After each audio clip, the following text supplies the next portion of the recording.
Hello everyone, good morning, it's Michelle here, hope you're doing well. The wind's something else this morning, so if you can't hear me, well, there's that. It's one of the disadvantages of making videos in open fields. I'm not going to keep you too long with this. I'm sick and tired of the circus that surrounds the Summer Wells case. I just want to say a quick few words about what went down last night. Somebody posted in my Facebook group something that had been posted in another Facebook group that I'm not a member of, and it was a source who wished to remain anonymous, which always gives me red flags. There were squad cars and the sheriff at the Wells property. This was about, I want to say, just after 7 p.m. my time, perhaps. Maybe a little bit sooner, I'm not sure.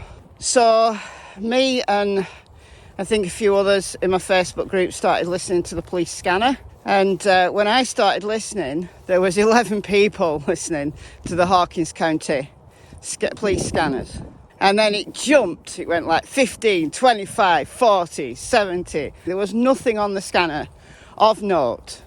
Right, so I posted that even before I started listening to the scanner that I don't believe this, it's news to me, but I had Prairie Boy 7/7 stream on in the background. Well, I had one ear on it. Right, people are blaming the shares, and I'm not on share's side, I'm not on anybody's side, but people are blaming them for spreading the rumours, and I can tell you it wasn't them, because they were talking about it was like true crime and coffee and chat. They weren't talking about this. And then it was people in their chat that alerted them to it. So yeah, it started to get crazy. And everybody went live. And I just sat back and watched. This was how ridiculous it was. That human remains had been found in Geordie Sue's pond.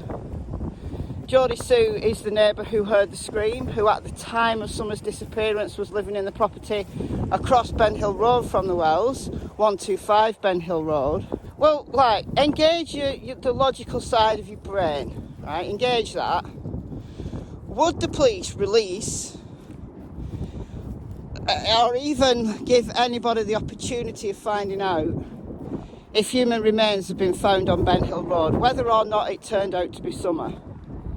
Given the profile of this case, do you think that would have happened? I'm sorry about the wind, guys. Sorry, not sorry. Do you think the police would have allowed that to happen? No. So where were all these cars? Right? Where were they all? You know, maybe there had been a car or two going down Beach Creek or something, and people put two and two together. But when you see this kind of stuff, right? Engage the logical side of your brain and don't believe it. Do not believe it. Now, whether it's somebody spreading rumours on purpose, whether it's somebody pranking, you know, whether this actually came from Don and Candice as a prank initially, I don't know. I can speculate, but I don't know. So that was it. That was the sum total. So there was loads of lives going on at once, and yeah, it just got crazy. But let me just tell you categorically, Don and Candice did not get arrested. That's another thing that was going round. Don and Candice have not been arrested, and there's no evidence that Ellie were ever there. Now, credit to Tiffany Marie. And again, doesn't matter whether you like Tiffany or not. I'm not on her side. I'm not on nobody's side. I watch everybody's lives, regardless of whether I agree with your opinion or not. I watch as much content as I can. Tiffany Marie was already live when this started to kick off. And after I realised this was just nonsense, and I was flicking around different channels, I plumped on Tiffany Marie because she was putting pay to the rumours. She was saying, I don't want to know.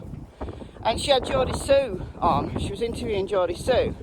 Again, Geordie Sue is the person who used to live at 125 Ben Hill Road, across Ben Hill from the Wells. Her property is on one hill, the Wells is on the other hill, kind of at the beginning of Ben Hill Road. And Ben Hill Road, it's like a little valley, right? And it goes up into the mountain, the hollow. It goes up into the mountain. So Geordie Sue was in her cabin with her son and her daughter. She wasn't at her house, which is set way further back than the cabin. The cabin is very close to the road. And it was them who heard the scream. Now, she's doubled down on the time. Tiffany Marie did really well in trying to pin her down on the time that these things occurred. And this was 4:30 to 4:42. Now, I've heard people arguing about this, saying, no, it was 3:30, or no, it was 5:30. No, she said multiple times she knows approximately when it was. Because she'd got a text from her then partner, Andy, Voldemort she used to call him, on at 4:52. And she knew they'd been out, like they'd heard this scream, like a few minutes before that, and they'd been out for a few minutes, like listening. And it was one of her kids, I think it was her daughter, who said, no, it's still there, but it's muffled. As if somebody was screaming, like moving away or something. I've said a million times now, I think they did hear something. I don't think they're just making it up. And they did tell law enforcement that night straight away. But I think what Sheriff Lawson is saying, that the scream is unfounded, is that no one else heard it. It can't be substantiated because there was no one else around. But the most interesting thing that she said, which was then discussed later on Ziggy's channel by somebody whose kid knows one of the Wells boys. Obviously the Wells boys are no longer in the area, but they were in the area for several weeks before they were taken into CPS care. And it's kind of a similar story to what Geordie Sue said, but as Geordie Sue was actually there on scene, an eyewitness, I'm going to just go report what Geordie Sue said, that Candice came out around 6 o'clock looking for Summer, and that's when Geordie Sue realised that something really serious was happening. So this was over an hour since the scream occurred.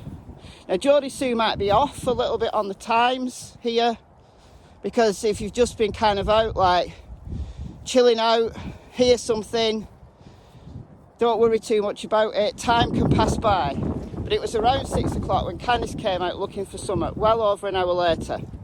And Candice could be heard shouting to one of the boys, "What have you done?" Now, I'm not saying, and I don't believe Geordie Sue is saying, that the boys did anything to Summer. I certainly don't believe there's evidence of that. But I think because the boys were meant to be looking after Summer and then she disappeared, I think initially Candice was trying to blame them. In my opinion. That's my opinion. So make of all that what you will. And Geordie Sue also said that there's always like people hanging around the property, like druggies, these wrong friends. So, you know, there could be being people on the property that Candice knew about, but she just wasn't paying attention.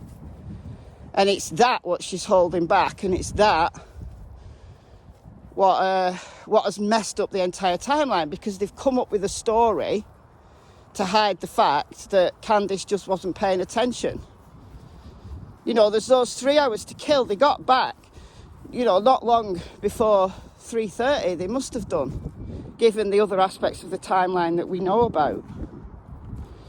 So I think when all of this does come out, and I think it will, then the Wells are going to be charged with child endangerment, if nothing else. And it's interesting that on News Nation now, a couple of nights ago now, there was a former FBI agent, and she said that she believes, it's her opinion, that the Wells will be charged with child endangerment, and then that will kind of open the floodgates for everybody starting talking.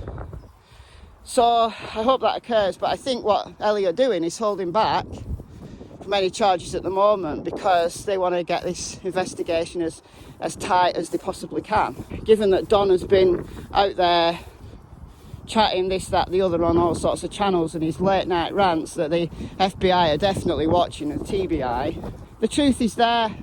The truth is there. It's there. It's palpable now, I believe. But as for Summer's body being found, Jodie Sue even claims that there's no pond on her property, as people have been saying. Now, we've already got Jodie Sue's word for that. But yeah, it's just nonsense. And you have to try and wade through all of this absolute nonsense to find those little nuggets of truth that ultimately Ellie will use.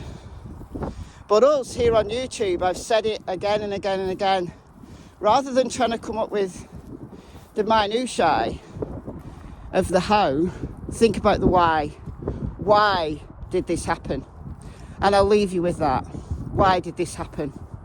So thanks for listening. I know the wind's been really bad. It's going to wind me up while I'm editing.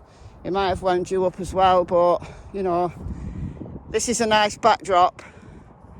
And when I set off, it was quite dark, so I can normally, when it's windy, go in the woods over there.